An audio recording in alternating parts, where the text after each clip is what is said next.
kumhuri yeZimbabwe tinoti makadii.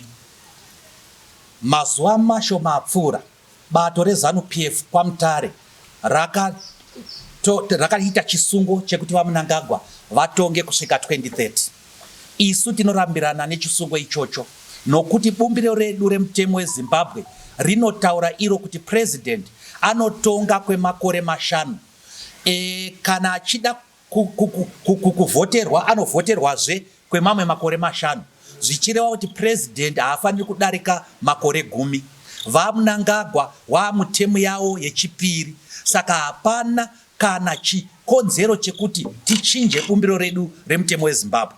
Bumbiro iri rakagadzirwa nevana veZimbabwe, pakaitwa outreach neCOPAC, pakanyorwa bumbiro nevana veZimbabwe, vemapato ese vakabatana vakataura iwo kuti panofanira kunge paine limited term. Saka chanyanya kushamisira kuti tipe mutungamiri uyu imwe temuzve chii. Vana veZimbabwe vari kunhonga svosve nemuromo.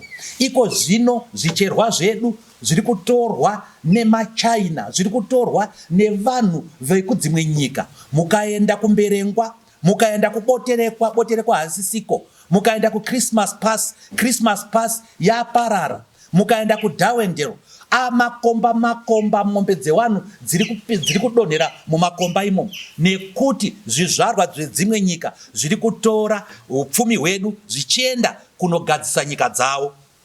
Tiri kuona kuti vanhu vechiChina vari kumbunyikidza kodzero dzevashandi vedu. Kutanga vari kungochera makomba vasingazogadzirisi, vari kurova vashandi, vari kuuraya vashandi, uyezve vari kubhadhara mari shoma. Tinoda kuti vane mari dzavo wekudze kwenyika vauye vachizoisa mari yavo muZimbabwe, asi tinoda kuti vaite zviro kwazvo. Iko zvino maindastri akuchina, kwanga kuine maindastri kunana Chitungwiza uku, kunana Harare light and heavy industry uku, kunana Bulawayo kwanga kuine maindastri, asi iko zvino hakuchina. Zvichireva kuti hakusisina mabasa. Vana vedu vakuswera vachinwa nekudya zvinodhaka. Saka tiri kuti isu hurumende ngaiise mari yekugadzira mafactory. Iko zvino vari kungopanana madzimota, mari yacho iyoyo yaikwanisa kugadzira maindastri, vana vedu voona mabasa. Kuzvipatara kwainzvimbo yekunofira mazuva ano, hakuna mishonga, hakuna zvikwanisiro, hakuna kana mweya wekufema weoxygen. Takarasikirwa natatenda Pinchis, muimbi anga ine mukurumbira angari promising, nekuti pakashayikwa mapainkiller. Tiri kuona iko zvino kuti kodzero dzevashandi veZimbabwe dziri kumbunyikidzwa, havasi kuhora mari kwayo. Iko zvino kuri kunzi pachapiwa inonzi presidential bonus. Hakuna nyika ine chinonzi presidential bonus. Zvino bonus racho dai ranga riri nemusoro zviri 8. Vari kupa bonus $150, ichapiwa $75 pamwedzi miviri. Kutsvinyira vashandi vedu ikoko. Tinoda kuti vashandi wapiwe mari dzinoita kuti wakwanise kubhadhara rendi dzavo, kubhadhara school fees dzevana vavo, kubhadhara kuzvipatara kunenge kwaenda vadikani vavo. Tiri kushushikana sebato nekumbunyikidzwa kuri kuita kodzero dzemavhenda.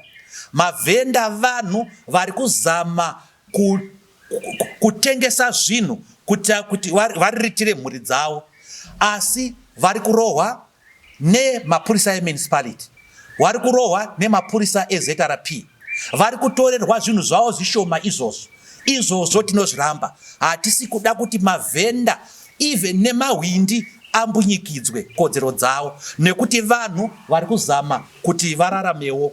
Tiri kuona zvakare kuti timu yedu yebhora haisi kutamba zvakanaka, nokuti hatina mastadium zvachose, takunotambira kune dzimwe nyika. Asi nyika yedu ine hupfumi kudarika nyika dzatiri kunotambira idzodzo. Saka tiri kuda kuti mastadium edu agadziriswe. Kune vanhu vakaurayiwa panguva yema-elections, kunyanyanyanya muna 2008. KuMDC kwakaurayiwa vanhu vanokwana 300. Tiri kuti hurumende yaMnangagwa ngaibhadhare vanhu ivavo, mhuri dzevanhu vakaurayiwa, vanhu vakakuvadzwa nevanhu vakadzingwa mabasa nepakuda pezvematongerwo enyika vanofanira kubhadharwa. Naizvozvo sebato reMDC tichange tichibatana neruzhinji kuti tifambe tichitaurirana maererano nenyaya ya2030. Tichaenda kureferendum mbiri. Referendum yekutanga yekuti towedzera here makore apresident. Referendum yechipiri iri yekuti vaMnangagwa wopiwa here third term. Tiri kuti ngatiende neuwandu hwedu hwese tinovhota tichiti kwete. Takazviita muna 2000 tikaramba chibumbiro chawo chachidya usiku chiya. Toda kuchirambazve ichi chinoda kuuya naziyambi. Saka vana veZimbabwe tinogona kunge takakonana mumapolitical party, tinogona kunge tisiriwe bato rimwe chete, asi apa ngatibatane wemachechi, vemacivil society, wemapolitical parties. Ngatibatane kuti tinovhota no pachaitwa referendum. Tinoda kuti bumbiro redu rigo respectwa nehurumende iyi. Vari kudya vega vachiguta, vari kupanana dzimota, vari kutenga madzindege, vari kupiwa mari yekati nemaChina, votengesa migodhi yedu, vana vedu vachinhonga soswe nemuromo. Saka toti isu seMDC ngatibatanei vana veZimbabwe, tibvise mhandu yapinda munyika medu, mhandu yekuda kuchinja bumbiro remutemo wedu. Tikabatana hapana chinoramba. Tese tichakunda, ndatenda.